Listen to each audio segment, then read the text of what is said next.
ጤና ይስጥልን ክቡራትና ክቡራን እንደምን አላችሁ? በዓለም እግር ኳስ ዋንጫ ላይ የአርሰናል ተጫዋቾች እርስ በርስ እየተጫወቱ የነበረበት ባለፉት ቀናትን የተመለከትናቸው ጨዋታዎች አሉ። አሁንም ዛሬም ነገ በሚደረጉ የዓለም ዋንጫ ቆይታዎች ላይ ሌሎች አርሰናል ተጫዋቾች የሚኖሯቸው መርሃ ግብሮች እየተመለከትን እያነሳሳን እንቆያለን። በቀጣይ ደግሞ በተለይ ደግሞ ኖርዌይ ከእንግሊዝ በሚደረገው ጨዋታ ማርቲን ኦዴጋርድን በተቃራኒ ከነ ቡካዮ ሳካ ከነ ዴክላን ራይስ ጋር አማካኝ ስፍራ ላይ ሲፋለም እንመለከተዋለን። ለሁሉም ሌሎችም ጉዳዮች በስፋት እየተመለከተን እንቆያለን። አጫጭር የዝውውር ዜናዎችን በተለይ ደግሞ በዛሬው ቆይታችን ላይ ከአርሰናል ሊለቁ ስለሚችሉ ተጫዋቾች የበለጠ ትኩረት አድርገን እናነሳለን። በምናነሳቸው ጉዳዮች ላይ ሀሳብ አስተያየቶቻችሁን ጻፉልን። የአርሰናልን አጫጭር ጉዳዮች ይዘን ተከስተናል። አብሮነታችሁን አሳዩን። ይህንን ቪዲዮ ላይክ አድርጋችሁ ጀምሩ። ቤተሰብነታችሁን አሳዩን። በቀጥታ ወደ ጉዳዮቻችን እናልፋለን። ትናንትና አንድ ጥያቄ አቅርቤ ነበር ለእናንተ በአርሰናል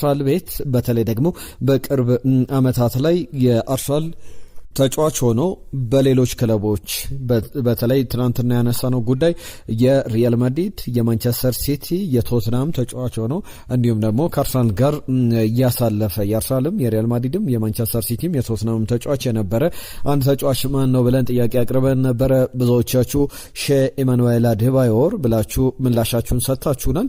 በትክክልም እንደዛ ነው ምላሹ። ሌላ ጥያቄ ላቅርብላችሁ። በስፔን 3 ክለቦች በሴቪያ፣ በአትሌቲኮ ማድሪድ፣ በሪያል ማድሪድ ተጫውቷል። በአርሰናልም ደግሞ የተጫወተ ተጫዋች ነው። የተጫዋች ማን ነው የሚለውንም ሀሳባችሁን ልትልኩልን ትችላላችሁ። ትናንትና ሼህ ኢማኑኤል አዴባዮር ብላችሁ ብዙዎቻችሁ መልሳችኋል። የትናንትና መላሾችን ወደ በኋላ ላይ አነሳለሁ። ሌሎችንም ጉዳዮች እየተመለከትን እንቆያለን። በቻላችሁት አብራችሁን ቆዩ። በቀጥታ ወደ ዓለም ዋንጫ ጉዳዮች ስናልፍ ትናንትና የእንግሊዝ ብሔራዊ ቡድን ወደ ቀጣዩ ዙር ሲያልፍ እንግሊዝ ብሔራዊ ቡድን ውስጥ እና ዴክላን ራይስን ቡካዮ ሳካን ተመልክተናል። በዋነኝነት በተለይ ደግሞ ቡካዮ ሳካ ተቀይሮ ወጥቷል። ጀራልድ ኳንሳ በቀይ በሚወጣበት አጋጣሚ ላይ ቡካዮ ሳካ እንዲቀየር በጆን ስቶንስ ተደርጓል። ምክንያቱም ዲፌንሲቭሊ ለአርሰናል ደጋፊዎች ብዙ ሰዎች የሱ መቀየሩን የወደዱት ይመስላል። ምክንያቱም እረፍት የሚያስፈልገው ተጫዋች ነው። ነገር ግን ሌሎች አንዳንዶች ለምን ቡካዮ ሳካ ተቀየረ የሚል ቅራኔ ሊኖራቸው ይችላል። ሁሉም እንደዚህ የሚነሱ ጉዳዮች አሉ። ትናንትና ከነበሩ አጠቃላይ ሂደቶች አንጻር በእንግሊዝ ብሔራዊ ቡድን ለምሳሌ ቡካዮ ሳካ አንድ ቁጥርን ከነ ዳቪድ ቤካም ጋር ተጋርቷል። እሱም በአንድ ዓለም ዋንጫ ላይ 3 አሲስቶችን በብሔራዊ ቡድኑ ማስመዝገብ የቻለ ተጫዋች። ዳቪድ ቤካም 2002 የኮሪያና ጃፓን የዓለም ዋንጫ ላይ ሃሪኬን ኳታር ላይ ይህን ነገር አድርገውት ነበረ። አሁን ከ1996 ጀምሮ አሲስት የቁጥር ሲመዘገብ ሪኮርዶቹ ስንመለከት በ3 አሲስቶች ቡካዮ ሳካ እዚህ የዓለም ዋንጫ ላይ ሌላ ቁጥር ያስመዘገበ ተጫዋች ሆኗል። በእርግጥ በቡካዮ ሳካ በኩል ብዙዎች ቡካዮ ሳካ መሰለፍ የለበትም ብለው ጭምር ሀሳቦችን ይሰጣሉ። ነገር ግን ለምሳሌ 2 ጨዋታዎችን ብቻ ነው በቋሚነት በዚህኛው ዓለም ዋንጫ ላይ የተሰለፈው። ነገር ግን 3 አሲስቶች አሉት። በጣም ጥሩ የሚባል ቁጥር እንደሆነ ያለምንም ማንገራገር ማንሳት ይቻላል። ምክንያቱም ብዙ ጨዋታዎችን እየተጫወተ አይደለም። በተሰጠው እድል ባለው ደቂቃ ግን ያለውን ኳሊቲ፣ ያለውን ጥምረት፣ ያለውን የበላይነት ጥሩ ነገሮች በሙሉ እያሳየ እንደሚገኝ ይታወቃል። እንግሊዝ ለሁሉም ወደ ቀጣዩ ዙር አልፋለች። የሜክሲኮን ፈተና ተሻግራለች። ቀጣይ ደግሞ ከከባዷ ኖርዌይ ጋር ትጫወታለች። ኖርዌይ እነ ማርቲን ኦዴጋርድ እነ ሃርሊንግ ብራውት ሃላንድ በጣም በጥሩ መንገድ እንደቀጠሉ ይገኛሉና የአርሰናል ተጫዋቾች በተቃራኒ የተጫወቱበት ነበር። ትናንትና ጋብሪኤል ማርቲኔሊ የመጀመሪያ ተሰላፊ ነበረ። ስለ ጋብሪኤል ማርቲኔሊ እናነሳለን።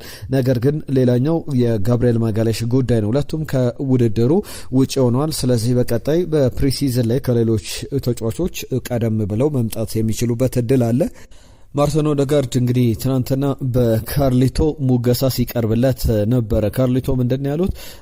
ከማርቲን ኦዴጋርድ በተቃራኒ እየተጫወቱ እሱን ፕረስ ማድረግ በጣም ከባድ ነው የሚል ሀሳባቸውን ሲሰጡ ነበር። በጣም ፕረስ ሬዚስተንስ እንደሆነ ከአደጋዎች እንዴት መውጣት እንዳለበትም በደንብ የሚያውቅ ተጫዋች ነው ብለው ነገሩ እንዳከበደባቸው በጨዋታው ላይ ሲናገሩ ነበር። ብራዚልንና እነ ጋብሪኤል ማጋሌሽ ጋብሪኤል ማርቲኔሊን ጥሎ ወደ ቀጣዩ ዙር አልፏል። በቀጣይ ደግሞ ማርቲን ቬስተርጋርድ በሩብ ፍጻሜው ባለሙ ዋንጫው ወደ ቀጣዩ ዙር ኖርዌይን ይዞ ያልፋል ወይስ ደግሞ እንግሊዝ ብሔራዊ ቡድን ተጫዋቾች በአርሰናል በኩል የምናውቃቸው ቡካዮ ሳካ ወደ ቀጣዩ ዙር ያልፋሉ? ዴክላን ራይስ፣ ኖኒ ማዱዌኬ፣ ኤበሬቺ ኤዜ የሚለው የሚጠበቅ ጉዳይ ነው። ከዓለም ዋንጫው ጋር በተያያዘ ዛሬም የነ ማርቲን ዙሜንዲ፣ የነ ዳቪድ ራያ፣ የነ ሚኬል ሜሬኖ ስፔን ከፖርቹጋል ጋር ትጫወታለች። ሊያንድሮ ትሮሳርድ ደግሞ በቤልጅየም ብሔራዊ ቡድን በኩል ሆኖ አሜሪካን ይገጥማል። እነዚህ ቀጣይ የሚደረጉ የብሔራዊ ቡድኑ ተጋጣሚዎች ናቸው። ስለዚህ እነዚህን ጨዋታዎች የተመለከቱ ሌሎች ነጥቦችንም ሌሎች በሚኖሩን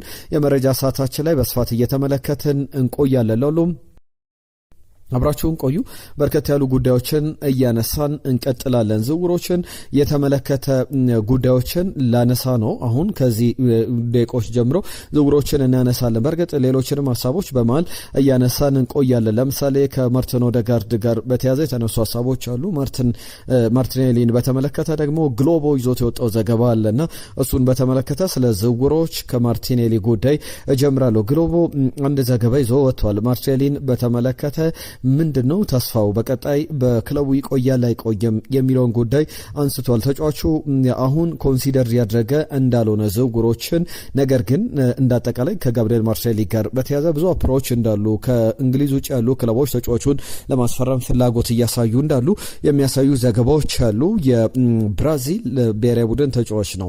በተለይ በብራዚል ብሔራዊ ቡድን የካርሊቶ የተጠቀሙበት መንገድ ተጫዋቹን የሚያስገርም አይነት ነውና ስለሱ እናነሳለን። እስከ ጁን 27 ድረስ ውል አለው። እስከ 2028 ድረስ አርሰናል የተጫዋቹን ውል የማራዘም መብት አለውና አንዳንዶች ይሸጥ ብለው ኮንሲደር የሚያደርጉት አይነት ተጫዋች ነው። አንዳንዶች ደግሞ መሸጥ የለበትም ይላሉ። ለምሳሌ ከሰሟቸው መከራከሪያ ነጥቦች መካከል አንደኛው ካርሊቶ አንሎክ ያደረጉት ነገር አለ። ተጫዋቹ በግራ መስመር አጥቂነት ከዛ በተጨማሪ ትራዲሽናል 9 ቁጥር ሆኖ መጫወት ይችላል።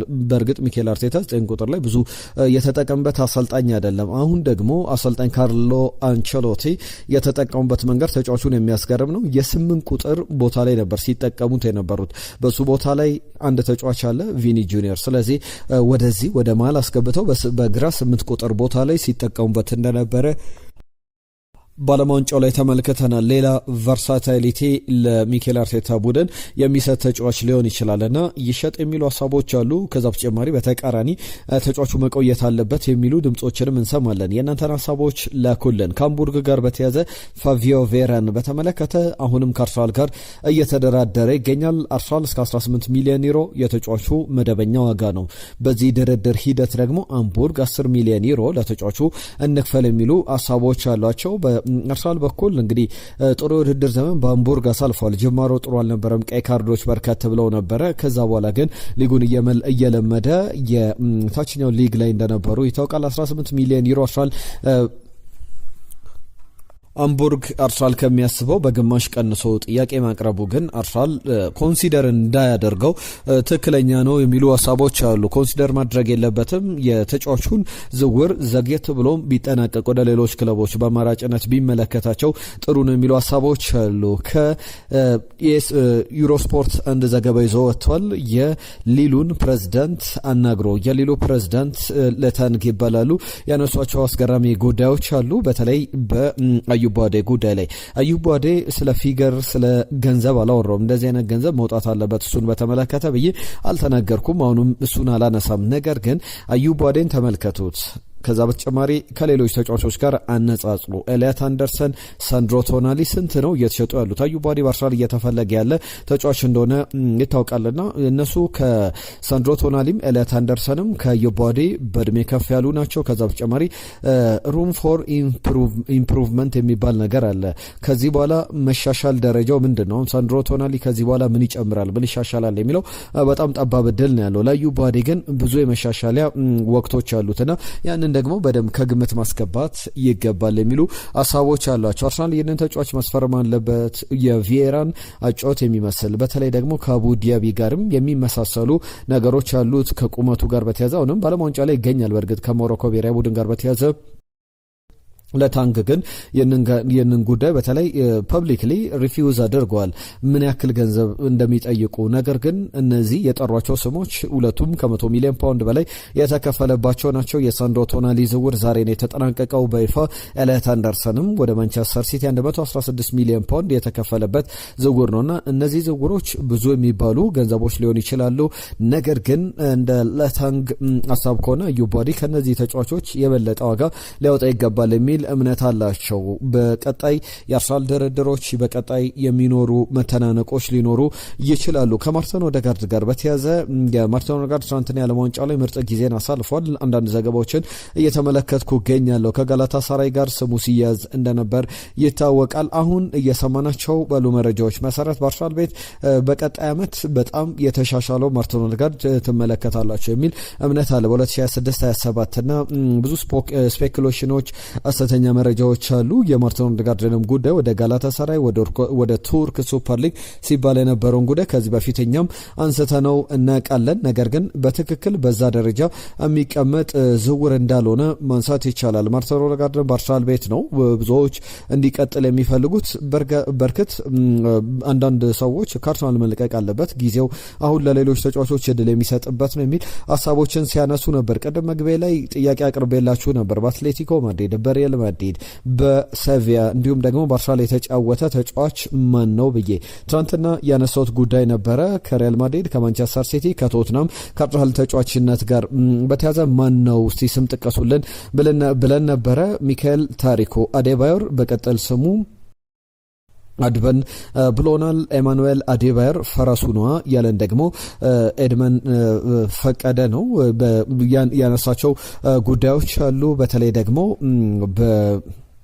ኤድመን ፈቀደ ኤማኑኤል አዴባዮር ፈረሱ ብሎታል። ከዛ ውጪ ሌላም የተነሳ ጉዳይ አለ። ወንድሙ ወንዴ አርሰናል የራሱ የሆነ የዝውውር ስትራቴጂ አለው። ኔቭል አርሰናል ባገኘው አጋጣሚ ሁሉ ለማሳለቅ ለማጣጣል ከመሞከር ቦዝኖ አቅምና እሱን እንርሳው ብሏል። ነገር ግን እውነቱን እንደ ትክክለኛ ደጋፊ መዘግየቱና ገበያውን ሰብሮ አለመግባቱን እንደ ማንኛውም ደጋፊ ሀሳብ ውስጥ ከቶኛል። ቢያንስ በዚህ ሳምንት አንድ የተጨበጨ ዝውውር ዜና እንደምንሰማ ተስፋለኝ። ድልና ድምቀት ሁሌም ለተወዳጁ ክለባችን ብሏል። ኤምቢ የተባለ አድማጫችን ኤማኑኤል አዴባዮር ብሎ ምላሹ ልኮልናል። ከዛ በተጨማሪ ወንድሙ ወንዴ ኤንዞ 6 ቁጥር ቦታ ላይ ነው መጫወት የሚችለው። ቸልሲ ተጫዋቹን በትክክለኛው ቦታ ላይ እየተጠቀምበት አይደለም። አርሰናል ጨክኖ ካመጣው ግን 6 ቁጥር ላይ እሱን በ6 ቁጥር ቦታ ላይ አድርጎ 8 ቁጥር ላይ ደግሞ ራይስን 10 ቁጥር ላይ ደግሞ ካሉን ተጫዋቾች በተጨማሪነት አዲስ ሊመጡ የሚችሉ ተጫዋቾችን አጣጥሞ ማዋሃድ ከቻለ የግራ ማጥቃቱ ሳይዘነጋ ማለት ነው ከሳሊባ ጋር ተያይዞ የሚነሳው የጉዳት ችግር መፍታት ካልቻለ ጥሩ አሸናፊ ክለብ እንደሚኖረን በተለይ መፍታት ከተቻለ የሳሊባ ጉዳት ጥሩ አሸናፊ ክለብ ይኖራል። በመጨረሻም የሊጉ የባለድልነት ክብር እንደሚያጎናጽፉን እምነቴ ሙሉ ነው። ድልና ድምቀት ለታላቁ ክለባችን የሚል መልእክቱ ልኮልናል። ዳዊት ዴቭ ኤንዞ ፈርናንዴዝን ማስፈረም ማለት ብር መበተን ነው። ብቻ በፍጹም እንዳይፈርም ባይሆንም በዋዲ ቢመጣ ይሻላል ብሎናል። ሙልጌታ ያለው ኤማኑኤል አዴባዮር ጥሩ ምላሽ ሰጥቶናል። አብዛኞቻችሁ በትክክል መልሳችሁልናል። ትናንትና ባቀረብነው ጥያቄ ላይ ማስረሻ የጻፈልን መልእክት አለ። ስለ አርሰናል ዝውውር ብዙ አትቸኩሉ ጎበዞች፣ ጊዜው ገና ነው። በደንብ ተጠንቶ ግዥ የሚፈጸም አንዳንድ በችኮላ ስለ ገዙ አርሰናል በችኮላ እንዲገዛ አትፈልጉ የሚል መልእክቱን አስተላልፏል። በእርግጥ አርሰናል በተለይ ኒኮላስ ፔፔን ካስፈረመ በኋላ በተደጋጋሚ በዚህ ቤት አርሰናል ቻናል ላይ አንስቼዋለሁ። 72 ሚሊዮን ፓውንድ ከከፈለ በኋላ እንዴት ነው እንደዛ የተሳሳት ነው? የኒኮላስ ፔፔ ዝውውር አልተሳካም ነበር። ከዛ በኋላ ግን አርሰናል የሚያደርጋቸውን ዝውውሮች ልብ ብላችሁ ተመልከቱ። ለአርሰናል በትክክል አርሰናልን ለአመታት የሚያገለግሉ ዝውውሮችን እየተመለከትን እንገኛለንና ያንን በተደጋጋሚ ማስተዋል ይቻላልና ተመሳሳይ ሀሳብ ነው ማስረሻ ያነሳለን። መሰረት እንዲሁ ኤማኑኤል አዴባዮር ብላ ምላሽ ሰጥታለች። ዳግማዊ ቴዎድሮስ አኔልካ ብሎ ምላሹ ልኮልናል። አኔልካ ሳይሆን አዴባዮር ነው መልሶ። ፏድ አዴባዮር ብሎ ምላሹን ሰጥቶናል። ባህሩ ጸጋም በተመሳሳይ አዴባዮር ነው በአርሰናል ቤት እንደዚህ አይነት ጉዞ የነበረው ወደ ማንቸስተር ሲቲም ወደ ሌሎች ክለቦችም የተዘዋወረበትን ነገር አንስተውልናል። አህመድ ከጅቡቲ እኔ ሲመስለኝ አርሰናል የራሱ እቅድ አለው። ያ ማለት ደግሞ ሊታገስ የሚገባው ጉዳይ ነውና በተለይ አርጀንቲናውያን የኤንዞን ጉዳይ ባያመጡት አርሰናል ባይመጣ አርጀንቲናዊ ተጫዋቹን አልወደውም ብሏል። በተለይ ዘረኝነት ጥቁሮችን በጣም ይጠላሉና እኔ ደግሞ ጥቁር ነኝ ብሎናል። አህመድ ከጅቡቲ ሶሎሞን ሽፈራ የጻፈልን መልእክት አለ ከዱባይ። እንደኔ ሐሳብ መሸጥ የለበትም ማርሴሊ፣ ምክንያቱም ለማርሴሊ ብዙ ድል ተሰጥቶት ጨዋታ ሊቀየር የሚችል አይነት ተጫዋች ነው። ትሮሳርድም ቢቆይ ደስተኛ ነኝ የሚል ሐሳቡ ልከውልናል። ደስታ አራርሳ ኢዮብ ቧዴን በተመለከተ የተነሱ ጉዳዮች አሉ። ደስታ አራርሳ ከዛ በተጨማሪ እድሜ ቁጥር ነው፣ ትሮሳርድ መሸጥ የለበትም በአርሰናል ቤት ብሎናል። ሳሚ ሰላም ኢማኑኤል አዴባዮር ብሎ ምላሹ መልሶልናል። አረጋው በተመሳሳይ ሌላኛው ታደለ አኔልካ ብሎ የመለሰልን ምላሽ አለ። በትክክል ግን አዴባዮር ነው ምላሹ። የሱፍ መሐመድ የብራዚልን ጨዋታ 3-2 በሆነ ውጤት ኖርዌይን ታሸንፋለች ብሎ ነበር። 2-1 ታሸንፋለች የሱፍ መሐመድ አዴባዮር ብሎ ምላሹን የሰጠን ሌላኛው አድማጫችን ነው። ጊዜ ዓለም በተመሳሳይ የትናንትናውን ጥያቄ በትክክል መልሶታል። ከተሸነኝ ያለን አድማጫችን ዮኬሬሽ ነኝ ካረር በአርሰናል ማንቸስተር ሲቲ ማድሪድ ተጫውቶ ያሳለፈው ላልከው የበላበት ወጪ ተሰባሪው አዴባዮር በተለይ ሲቲ ላይ ያለ አርሰናል ላይ ግብ አስቆጥሮ የሮጣት ሩጫ ሁሌም ያናድደኛል። አርሰናል ትሮሳርድን ለቤሺክታሽ መሸጥ መስማማቱ አስደሳች ነው። 20 ሚሊዮን ዩሮ ጥሩ ሽያጭ ነው። በምትኩ ግን አምና ፈልገ ነው አልመጣ ያለውን አቋም የወረደውን ኒኮ ዊሊያምስን ለማስፈረም እንቅስቃሴ መጀመሩ አልተመቸኝም። በዚህ ላይ ደግሞ 90 ሚሊዮን ዩሮ ነው እየተገመተ ያለው። 90 ከወጣማ ዩልዲዝን፣ ባርኮላን፣ ሮጀርስን አይነት ተጫዋቾችን አርሰናል ማስፈረም ያለበት። በሌላ በኩል ሕክምና ቡድን ለማጠናከር የተጀመረው እንቅስቃሴ በጣም አስደሳች ቢሆንም አሁንም ግን ተጫዋቾችን ለማስፈረም የሚወስድበት ጊዜ በሌሎች ክለቦች የፈላጋቸውን ተጫዋቾች የመነጠቅ ነገር ስለሚኖር ቢፈጥን ጥሩ ነው ብሎናል። ሙሴም አዴባዮር ብሎ ምላሹን ልኮልናል። የመጨረሻ 1-2 ጉዳዮችን ላንሳ ከዝውውሮች ጋር በተያዘ በተለይ ደግሞ የዚህ የአርሰናል ጉዳይ የኢጎር ቲጆን ጉዳይ ይነሳል። የብላክበርን ሮቨርስ አጥቂ ነው። በተለይ ደግሞ አሁን ደሞዝ ቀርቦለታል። አሁን ብላክበርን ሮቨርሶች ያቀረቡለት ጥያቄ ያለ ውሉን እንዲያራዝም፣ ነገር ግን 18 ዓመቱ ላይ ይገኛል። በቀጣይ ጊዜያት ላይ ወደ ዋናው ቡድን ያድጋል ተብሎ ሲጠበቅ ነበር። ነገር ግን ሪፊውዝ አድርጓል። አዲስ ውል አልፈርምም፣ በብላክበርን ሮቨርስም መቆየት አልፈልግም ብሏል። አሁን ከሚከፈለው ደሞዝ 3 እጥፍ አርሰናል አቅርቦለታል የሚሉ ዘገባዎችን እየተመለከተን እንገኛለን።